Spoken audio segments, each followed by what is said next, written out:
અષાઢી બીજ નજીક આવી છે ત્યારે આભે ધરાણા કાઢિયા અને વાદળ ચમકી વીજ, પણ મારા રુદાને રાણો સાંભળ્યો એ તો આજ આવી અષાઢી બીજ. કે અષાઢી બીજ નજીક આવી છે ત્યારે મારે તમને વાત કરવી છે કે આ જગન્નાથપુરીની અંદર રથયાત્રા અષાઢી બીજના દિવસે શું કામ કાઢવામાં આવે છે, તેની જે મૂર્તિઓ છે ત્રણેય એ અધૂરી કેમ છે, એનો શું ઇતિહાસ છે, એ રથયાત્રાનો શું ઇતિહાસ છે, એની મારે તમને વાત કરવી છે કે આ બીજના દિવસે જ આ ઉત્સવ શું કામ એને ઉજવવામાં આવ્યો છે. અત્યારે આપણને ખબર છે કે હમણાં નજીક આવી રહી છે અષાઢી બીજ. આવતી 16/7/2026 ના દિવસે આ અષાઢી બીજ છે અને આ ભારતવાસીઓ અને એમાં એ રથયાત્રા જે જગન્નાથપુરીની રથયાત્રા છે એ ભારત સિવાય બીજા દેશમાંથી પણ ઘણા ખરા ભક્તો ત્યાં આવે છે અને એ રથયાત્રામાં જોડાય છે. તો આટલું બધું મહત્વ છે આ રથયાત્રાનું, આ જગન્નાથપુરીનું મંદિરનું, એની અંદર રહેલી મૂર્તિઓનું. તો એની પાછળનો ઇતિહાસ શું છે એની મારે તમને આજ વાત કરવી છે.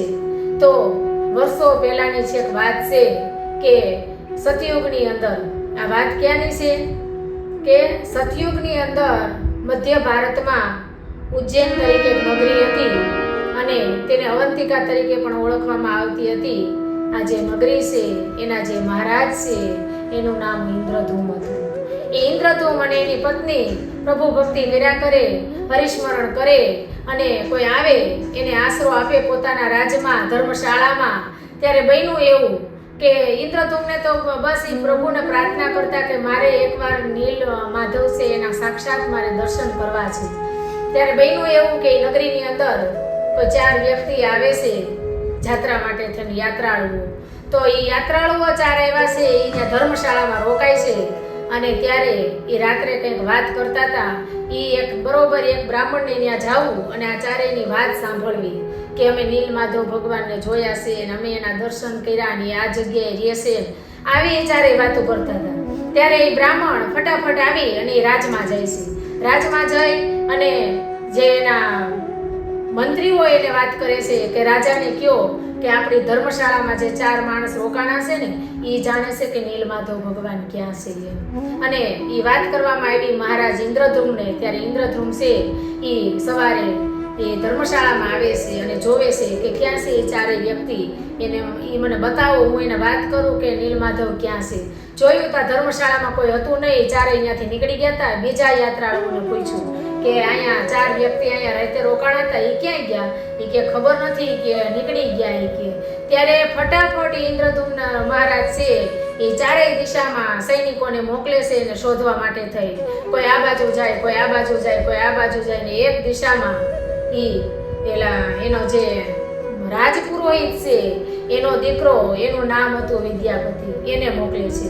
પણ સાંજે બધા આવ્યા ત્યારે કહે છે કે ભાઈ ક્યાંય નજીકમાં તો ક્યાંય છે નહીં. ઘોડા લઈ લઈ સૈનિકોએ બહુ બધી તપાસ કરી પણ એ 4 જે વ્યક્તિ રોકાણા હતા એને ક્યાંય મળ્યા નહીં. ત્યારે પછી રાજા એવું નક્કી કરે છે કે 4 ટુકડી બનાવે છે કે તમે 4 એક દિશામાં જાઓ, દૂર દૂર લગીને. અને એને સમય આપે છે કે 3 મહિના સુધીનો તમને સમય આપું છું. આ માણસો તમને 3 મહિનામાં ક્યાંયથી મળે તો ગોતીને લાવજો ને ન મળે તો એમનામાં પાછા 3 મહિના થાય એટલે તમે આવતા રહેજો. ત્યારે ત્રણેય દિશામાં એક ટુકડીઓ જાય છે ને એક દિશામાં જે ટુકડી જાય છે ને ત્યારે એના રાજના પુરોહિત છે એનો દીકરો એ જે વિદ્યાપતિ છે એને મોકલવામાં આવે છે. હવે બધા દિશામાં અલગ અલગ માણસો નીકળી ગયા એ 4 અતિથિઓને ગોતવા માટે. ત્યારે આ જે વિદ્યાપતિ છે એને એ ગોતે છે બધે. ત્યારે બન્યું એવું કે એક દિવસ એ સમુદ્ર તટે રહેલા જતા હતા અને 3 મહિના તો થઈ ગયા છે, બધા આવી ગયા, પણ આને એમ થયું કે નહીં, ગમે એમ કરીને મારે ગમે એમ કરીને ગોતવા જ છે કે નીલમાધવ ક્યાં છે. આ વિદ્યાપતિને એવું થાય છે. ત્યારે સમુદ્ર તટે ધીમે ધીમે હેલા જતા હતા અને એક નગર આવ્યું અને બરોબર સાંજનો સમય હતો એટલે એને એમ થયું કે લઈને આ નગરમાં હું રોકાઈ જાઉં. એ નગરમાં એ રોકાય છે ત્યારે કોઈ ગામવાસીઓને, નગરજનોને પૂછ્યું કે મારે રાત રોકાવી છે આજનો દિવસ અને તો હું ક્યાં રોકાવ એમ. ત્યારે કોઈ કીધું કે અમારા જે આ નગરના મહારાજા છે વિશ્વવસુ એની ઘરે તમે જાઓ. ત્યાં બધા છે ને જે રહેતા હતા ને એ બધાને કેવામાં આવતા હતા સબર જાતિના. ત્યારે એમ કહે છે કે આ મારા જે વિશ્વવસુ છે એની ઘરે તમે જાઓ ને વિશ્વવસુની ઘરે જાય છે. પણ બન્યું એવું, એની ઘરે ગયા ને જ્યારે આ વિદ્યાપતિ, ત્યારે એની ઘરે એની એક દીકરી હતી. એને બાયણું ખખડાયું એટલે ખોલ્યું, ત્યારે એ દીકરી 18-20 વર્ષની દીકરી હતી. એને આવું એમ કીધું, પણ કે તમે કે મારે આજ એક દિવસ રોકાવું છે. એટલે કે સારું, અત્યારે અહીં બેસો, હમણાં મહારાજ આવશે પછી તમે આવજો. ત્યારે એ જે વિદ્યાવસુ છે, વિદ્યાપતિ છે, એ બહાર બેસે છે અને એની દીકરી, એનું નામ હતું લલિતા. એ લલિતા ઘરે છે. સાંજ પડી અને આવ્યા વિશ્વવસુ, એ રાજા, એ નગરીના મહારાજા. એ મહારાજા આવ્યા ત્યારે કહે છે કે ઓહો, અતિથિ આવ્યા છે અને મારે આવતા થોડુંક મોડું થયું, તમને બહાર બેસાડવા પડ્યા, એમ કરી બે હાથ જોડીને માફી માંગે છે. આ એનું વર્તન જોઈ અને આ વિદ્યાપતિ છે એને એમ થયું કે ઓહો, કેટલી નિષ્ઠા, કેટલો વિવેક, કેટલી વિનમ્રતા આનામાં ભરી છે. અને એ રાત રોકાણા ગયા.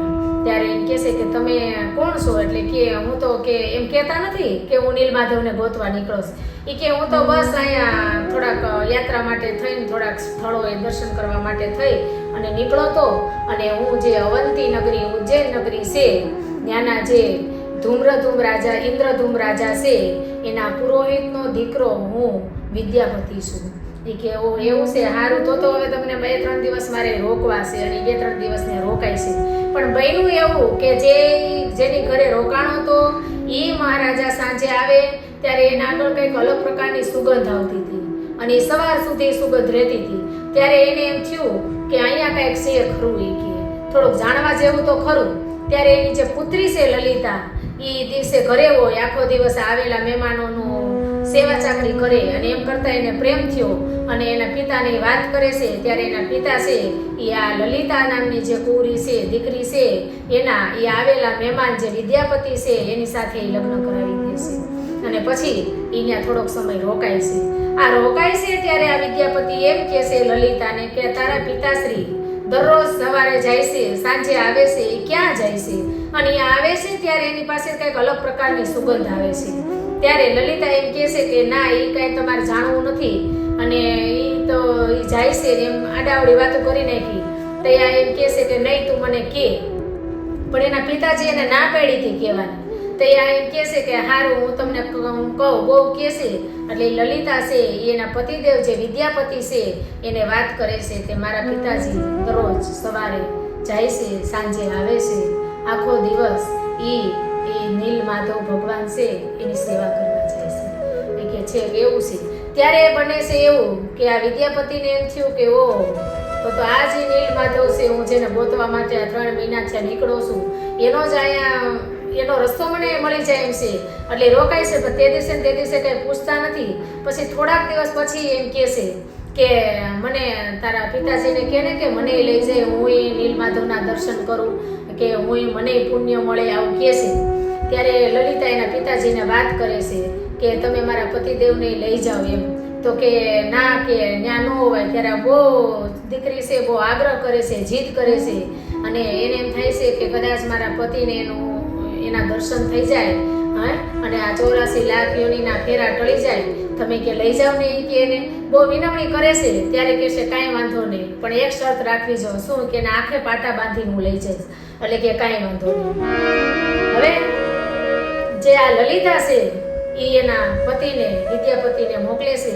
પણ ત્યારે એને છુપી રીતે થોડાક રાઈના દાણા આપે છે કે હાલ્યો આ રાઈના દાણા. મારા પિતાજી તો તમને આંખે પાટા બાંધીને લઈ જવાના છે, તો તમને કેમ ખબર પડશે કે ક્યાં રસ્તેથી ક્યાં તમને લઈ ગયા ને ક્યાં જગ્યાએ નીલમાધવ છે?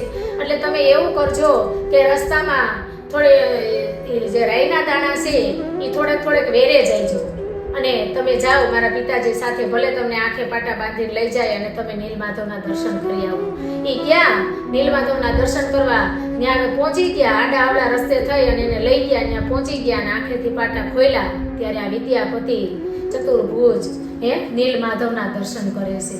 નીલમાધવના દર્શન કર્યા ત્યાર પછી જે મહારાજા છે એ વિદ્યાપતિને ત્યાં મૂકે છે કે તમે અહીંયા થોડીક વાર રોકાવો અને અહીંયા બેઠા રહેજો, હું હમણાં છે ને એ કે થોડાક ફળ લઈ આવું ભગવાન માટે. એટલે કે સારું. ત્યારે અહીંયા બેઠા હતા ત્યારે એને જોયું કે એક વૃક્ષ ઉપર એક કાગડો બેઠો હતો, નીચે યજ્ઞકુંડ ચાલુ હતો. ત્યારે એ કાગડો એટલો બધો બેઠો તો થાક્યો, નીંદર આવી ગઈ, ઝોલા આવ્યાની કાગડો યજ્ઞમાં પડ્યો અને એનો ઉદ્ધાર થઈ ગયો. ત્યારે આને એમ થાય છે વિદ્યાપતિને કે હું પણ આ યજ્ઞકુંડમાં પડું અને હું પણ મારા જીવનનો ઉદ્ધાર કરી નાખું.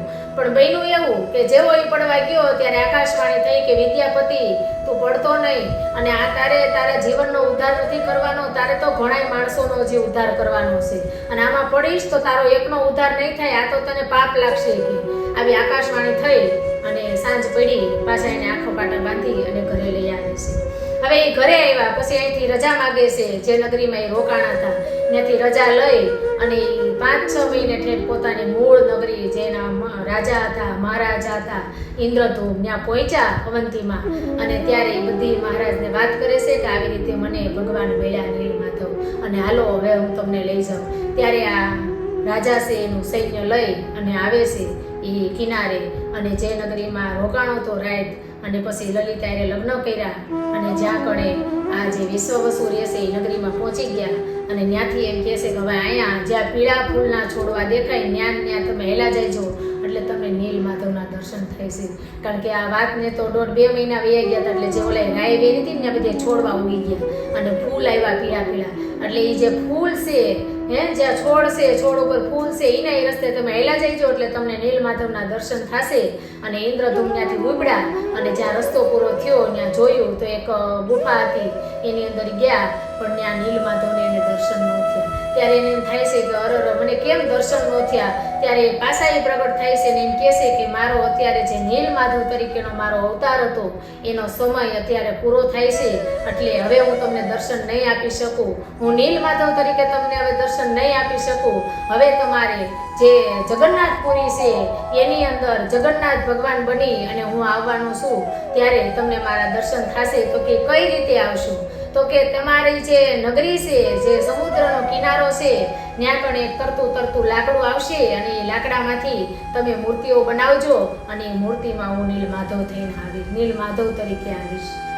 એ કે વાંધો નહીં. અને ત્યારે પછી એ જે ઇન્દ્રધૂમ છે ત્યાંથી નીકળી જાય છે અને આવે છે પોતાની નગરીમાં આવી. અને પછી તો ભગવાન આવવાના હતા, એટલે એની જે મૂર્તિઓ છે એ રાખવા માટે મંદિર બનાવવું પડે. એટલે મંદિર નિર્માણનું કામ ચાલુ થાય છે, મંદિર બનાવવાનું ચાલુ થયું, મંદિર બની ગયું, સોનાનો રથ તૈયાર કર્યો.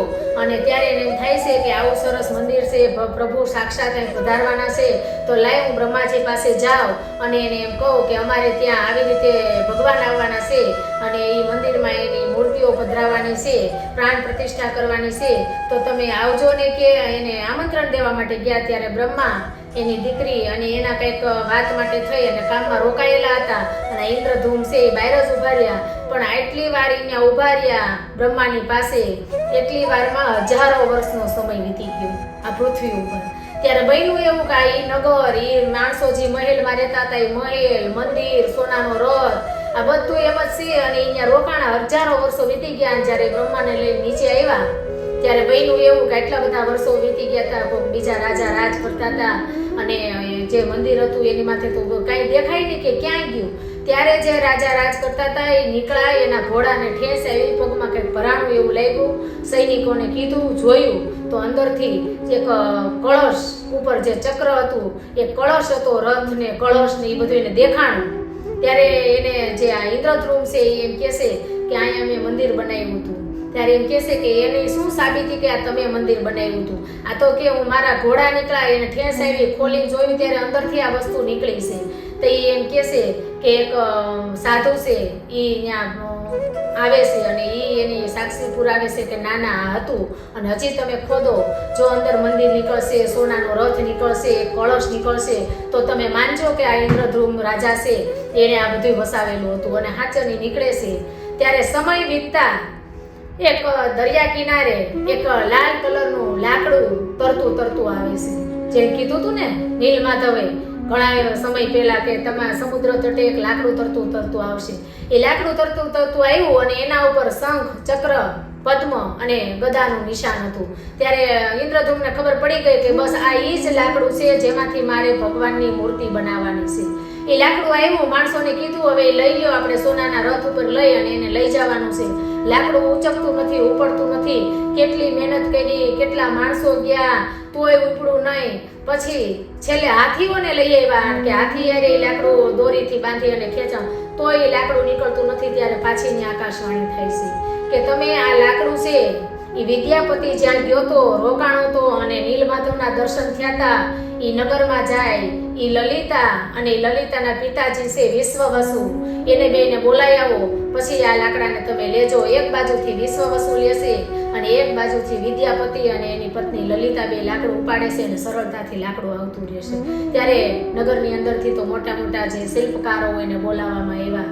પણ પછી ત્યારે બને છે એવું કે લાકડામાંથી મૂર્તિ કેમ બનાવી. ત્યારે એક વૃદ્ધ સ્વરૂપે વૃદ્ધ બ્રાહ્મણ આવે છે અને એમ કહે છે, વૃદ્ધ બ્રાહ્મણ નહીં, માફ કરજો, એક વૃદ્ધ શિલ્પકાર આવે છે અને એમ કહે છે કે આ લાકડામાંથી હું મૂર્તિ બનાવી દઈશ, પણ મારી એક શરત રહેશે. કે શું?